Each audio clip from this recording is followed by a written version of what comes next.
বিপদে আপদে কেউ আমাদের বাঁচাতে পারে না, তরাতে পারে না, মুক্তি দিতে পারে না, উদ্ধার করতে পারে না একমাত্র আমার প্রভু ছাড়া, আল্লাহ ছাড়া। চিল্লায় বলেন ঠিক কিনা?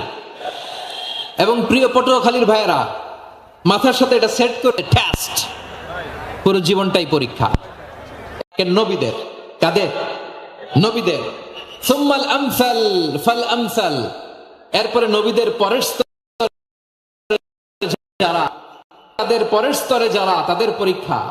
সিদ্দিকিনদের, শুহাদাদের, সালিহিনদের, আল্লাহওয়ালাদের। যার ঈমান যত মজবুত তার জীবনে পরীক্ষাও তত বেশি। চিল্লায় বলেন ঠিক কিনা?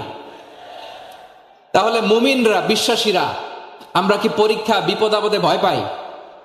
হ্যাঁ, বিপদ দেখলে ভয় লাগে আপনাদের? ভয় লাগে? হ্যাঁ, না, মুমিনরা বিপদে ভয় পায় না, তারা হতাশ হয় না। সুবহানাল্লাহ। তারা নিরাশ হয় না।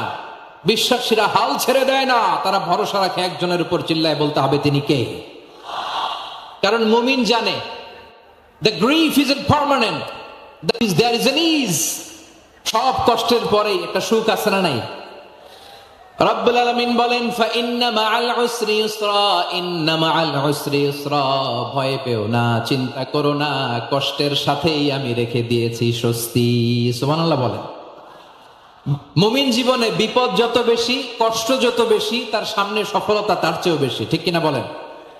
কারণ বিশ্বাসীরা জানে রাত্রি যত গভীর হয়, সুবহে সাদিকের সময় তত আগাতে থাকে। গর্ভবতী নারীর পেটের ব্যথা যত বাড়তে থাকে, ঘরে নতুন মেহমান আগমনের সময় ঘনাতে থাকে।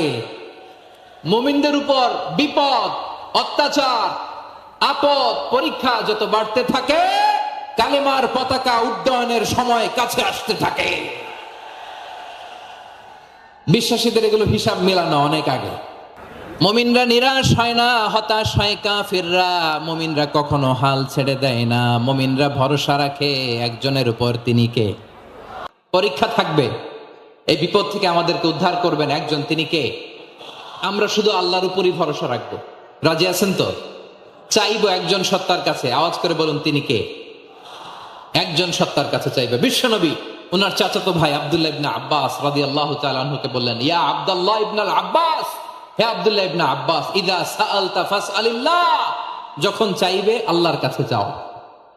ও আব্দুল্লাহ, যখন চাইবা আল্লাহর কাছে চাও।